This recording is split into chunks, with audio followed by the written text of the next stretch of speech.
बिस्मिल्लाहिर्रहमानिर्रहीम। आज हम चैप्टर 6 वर्क एंड एनर्जी के एक्सरसाइज क्वेश्चन सॉल्व करेंगे। फर्स्ट क्वेश्चन है हमारे पास, what are the main resources of energy. Main resources यानी कि मेन जरिया क्या है एनर्जी को हासिल करने का। तो हमारे पास दो किस्म के एनर्जी रिसोर्सेज होते हैं, एक को हम रिन्यूएबल एनर्जी रिसोर्सेज कहते हैं और दूसरे को नॉन रिन्यूएबल एनर्जी रिसोर्सेज कहते हैं। ये बेसिकली दो इसकी कैटेगरीज हैं। अब जो नॉन रिन्यूएबल रिसोर्सेज होते हैं वो ऐसे एनर्जी रिसोर्सेज होते हैं जो कि शॉर्ट ड्यूरेशन ऑफ टाइम में दोबारा से पैदा नहीं हो सकते। ठीक है, जैसे कि कोल है, कोयला, ऑयल है, नेचुरल गैसेज हैं, ये जो है जब एक बार इस्तेमाल हो जाए, मतलब ज़मीन पे किसी जगह पे ज़ख़ीरा था और हमने वहाँ से निकालना शुरू किया तो उसको फिर टाइम लगता है दोबारा बनने में। और इसी तरह जो रिन्यूएबल एनर्जी रिसोर्सेज होते हैं वो हमारे पास ऐसे एनर्जी रिसोर्सेज होते हैं जो कि शॉर्ट ड्यूरेशन ऑफ टाइम में जनरेट किए जा सकते हैं। ठीक है, दोबारा से। उसकी रीज़न क्या है कि मेन एग्जांपल इसकी रिन्यूएबल एनर्जी रिसोर्सेज की सोलर एनर्जी है। सूरज से हासिल होने वाली रोशनी अगर हम जो आ रही है उसको हमने सोलर पैनल की मदद से इलेक्ट्रिसिटी में कन्वर्ट कर दिया है तो दोबारा से वो सूरज की रोशनी मजीद आती जा रही है, वो ख़त्म तो नहीं हो रही। तो इस वजह से ये रीन्यूएबल एनर्जी रिसोर्स है। और इसी तरह विंड एनर्जी है, हवा चलती रहती है, वो ख़त्म नहीं होती। तो ऐसे रिसोर्सेज जो यूज़ करने पे ख़त्म हो जाएं उनको नॉन रिन्यूएबल एनर्जी रिसोर्सेज कहते हैं। जैसे इसकी सिंपल सी एग्जांपल दूं तो बाइक के अंदर या गाड़ी के अंदर हम जो पेट्रोल डलवाते हैं वो एक बार यूज़ हो जाए तो दोबारा हमें नया डलवाना पड़ता है। लेकिन जो रिन्यूएबल एनर्जी रिसोर्सेज होते हैं इसमें आपने सोलर प्लेट लगा दी, सूरज की मदद से जो लाइट आ रही है वो इलेक्ट्रिसिटी में कन्वर्ट होती जा रही है मुसलसल, तो वहां पे हमें दोबारा से नई लाइट नहीं लेनी पड़ती। मतलब बाय नेचर एयर भी और लाइट भी मौजूद है तो सोलर एनर्जी या विंड एनर्जी हमें मिलती रहती है। नेक्स्ट हमारे पास क्वेश्चन है, question number 2, differentiate between renewable and non renewable resources of energy. Differentiate करना है नॉन रिन्यूएबल और नॉन रिन्यूएबल एनर्जी रिसोर्सेज में। तो इनकी डेफिनेशंस तो मैंने आपको समझा दी है कि रिन्यूएबल एनर्जी रिसोर्सेज वो होते हैं जो शॉर्ट टाइम में दोबारा से जनरेट हो सकें। इसके बाद दूसरा, जबकि नॉन रिन्यूएबल एनर्जी रिसोर्सेज कौन से होते हैं, जो शॉर्ट ड्यूरेशन ऑफ टाइम में दोबारा से जनरेट नहीं हो सकते। Renewable energy resources can be reused and recycled. इनको दोबारा से इस्तेमाल किया जा सकता है और रिसाइकल किया जा सकता है। जबकि नॉन रिन्यूएबल रिसोर्सेज जो होते हैं वो रीयूज नहीं हो सकते और रिसाइकल भी नहीं हो सकते। रीयूज से मुराद वही, अगर आप पेट्रोल की एग्जांपल लें, आपने बाइक में इस्तेमाल एक बार कर लिया है तो अब वो ख़त्म हो चुका है, उसको आप दोबारा से इस्तेमाल नहीं कर सकते। तीसरा हमारे पास क्या है, it's used is not harmful for the environment. जो रिन्यूएबल एनर्जी रिसोर्सेज होते हैं जैसे सनलाइट है और एयर है वो हमारे पास हार्मफुल नहीं होते हमारे इर्द गिर्द के एनवायरनमेंट के लिए, जबकि नॉन रिन्यूएबल जो रिसोर्सेज होते हैं वो हार्मफुल होते हैं एनवायरनमेंट के लिए। लाइक हम पेट्रोल यूज़ करते हैं गाड़ी, जब जितने भी व्हीकल्स होती हैं उनको चलाने के लिए, तो उसकी वजह से क्या होता है कि वो जो धुआं निकलता है उन गाड़ियों से और मोटरसाइकिलों से, उसकी वजह से एनवायरनमेंट डैमेज होता है। उसके बाद फोर्थ क्या डिफरेंस है कि एग्जांपल्स दी गई हैं रिन्यूएबल एनर्जी रिसोर्सेज की। एग्जांपल हमारे पास विंड एनर्जी और सोलर एनर्जी हैं, जबकि नॉन रिन्यूएबल एनर्जी की एग्जांपल्स कोल एंड ऑयल हैं। नेक्स्ट क्वेश्चन नंबर 3 है, how energy is converted from one form to another. एनर्जी को एक फॉर्म से दूसरी फॉर्म में कैसे कन्वर्ट किया जाता है। तो बेसिकली एनर्जी कन्वर्ट हो सकती है एक फॉर्म से दूसरी फॉर्म में। इस प्रोसेस को हम एनर्जी ट्रांसफॉर्मेशन कहते हैं। ठीक है, एनर्जी को एक फॉर्म से दूसरी फॉर्म में कन्वर्ट किया जा सकता है और इसको हम एनर्जी ट्रांसफॉर्मेशन कहते हैं। अब इसकी डिफरेंट एग्जांपल्स जहां पर बताई गई हैं। फर्स्ट एग्जांपल क्या है, conversion of mechanical energy to electrical energy by use of wind turbine.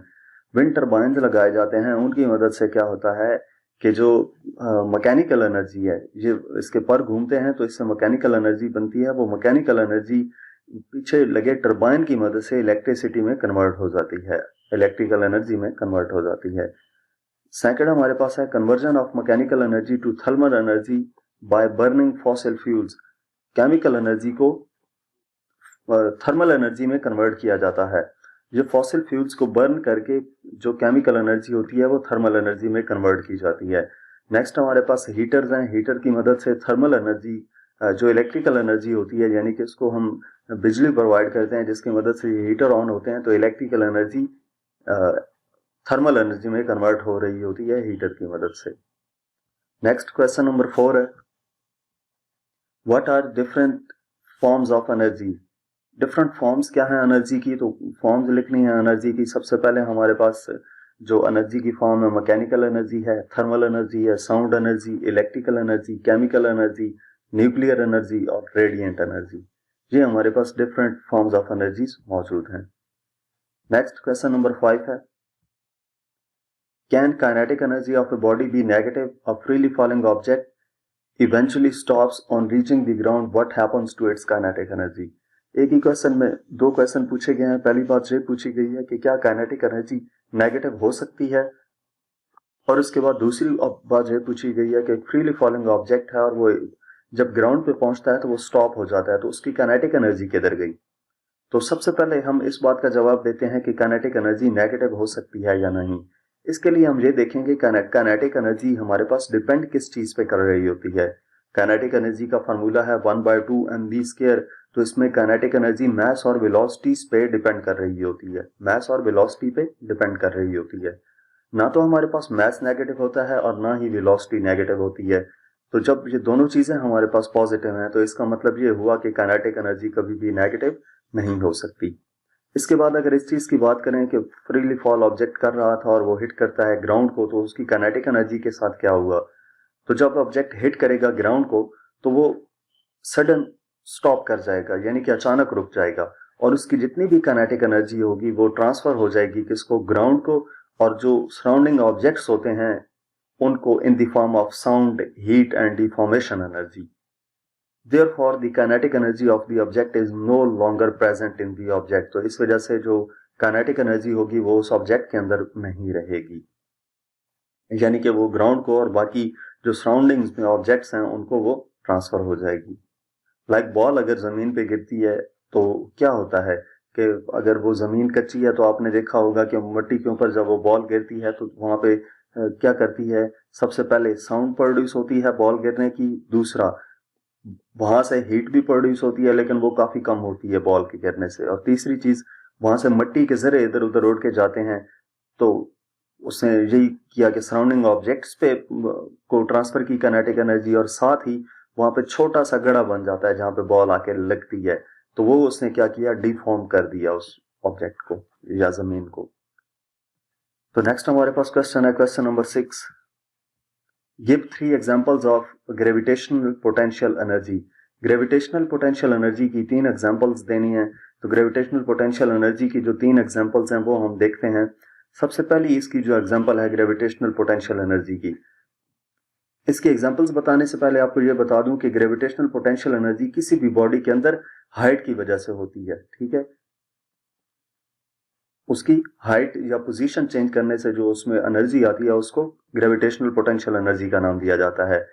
तो जो ग्रेविटेशनल पोटेंशियल एनर्जी की फर्स्ट एग्जांपल है ball at the top of a hill, कि एक बॉल जो कि हिल पहाड़ के ऊपर मौजूद है, तो उस बॉल के अंदर, वो बॉल जो पहाड़ के ऊपर पड़ी है उसके अंदर ग्रेविटेशनल पोटेंशियल एनर्जी मौजूद होगी, क्योंकि उसकी जो पोजीशन है वो अर्थ की निस्बत काफी हाई है। इसके बाद दूसरी एग्जांपल है वाटर बिहाइंड अ डैम। अब जो वाटर होता है डैम में वो भी एक हाइट पर स्टोर होता है, एक different with respect to earth different position पे स्टोर होता है, तो इस वजह से उसकी जो एनर्जी होगी उसको भी ग्रेविटेशनल पोटेंशियल एनर्जी का नाम दिया जाएगा। और वही पोटेंशियल एनर्जी फिर यूज की जाती है टरबाइन चलाने के लिए जिनसे इलेक्ट्रिसिटी प्रोड्यूस होती है। Next question and next example, third example है an object held above the ground.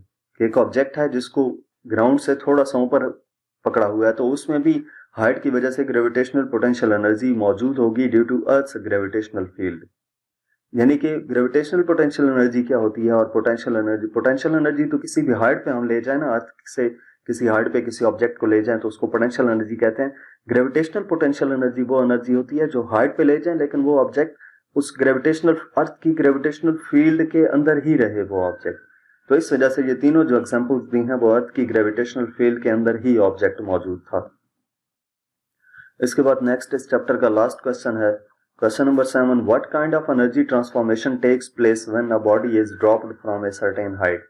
कि एक बॉडी है और उसको कुछ हाइट से नीचे गिराया जाता है तो उसमें किस किस्म की एनर्जी ट्रांसफॉर्मेशन होगी, यानी कि एनर्जी उसमें कैसे ट्रांसफॉर्म होगी।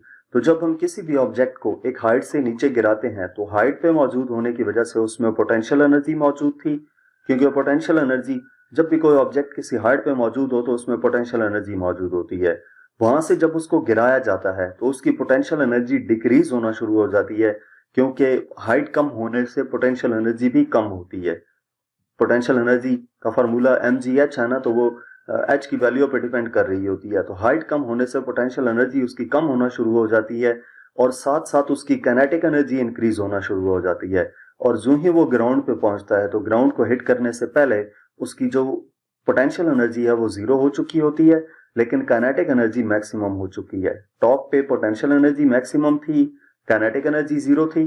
अब जहां पर ग्राउंड को हिट करने से पहले उसकी काइनेटिक एनर्जी मैक्सिमम हो चुकी है और पोटेंशियल एनर्जी जीरो हो चुकी है। और इसके बाद जब वो हिट करता है ग्राउंड को तो उसकी जितने की सारी एनर्जी है वो किस में कन्वर्ट हो जाती है। वो पीछे एक क्वेश्चन था कि जब हिट करता है तो वो उसको डिफॉर्म कर देती है, सराउंडिंग्स में जो ऑब्जेक्ट्स हैं उनको एनर्जी वो ट्रांसफर कर देती है और हीट एंड साउंड एनर्जी में कन्वर्ट हो जाती है। तो इस सारे प्रोसेस में एक बात आपने याद रखनी है कि टोटल अमाउंट ऑफ एनर्जी जो होती है सिस्टम की, including potential and kinetic energy, वो कांस्टेंट रहती है, वो चेंज नहीं होती। तो यही हमारे पास law of conservation of energy है कि जो एनर्जी होती है वो एक फॉर्म से दूसरी फॉर्म में तब्दील हो सकती है, लेकिन पैदा नहीं की जा सकती और ना ही डिस्ट्रॉय की जा सकती है। तो इसीलिए कहा गया कि जो टोटल अमाउंट ऑफ एनर्जी है सिस्टम की वो कांस्टेंट रहेगी। यहां तक हमारे पास इस चैप्टर के एक्सरसाइज क्वेश्चंस थे। मजीद किसी भी चैप्टर की एक्सरसाइज का सॉल्यूशन देखने के लिए आप हमारी वेबसाइट विजिट कर सकते हैं, या इसके अलावा आप हमें इंस्टाग्राम, फेसबुक और यूट्यूब पर फॉलो करें। और अगर आप किसी भी सब्जेक्ट की ऑनलाइन जो हम ट्यूशन पढ़ना चाहते हैं तो हमसे व्हाट्सएप पे कांटेक्ट कर सकते हैं। Thank you.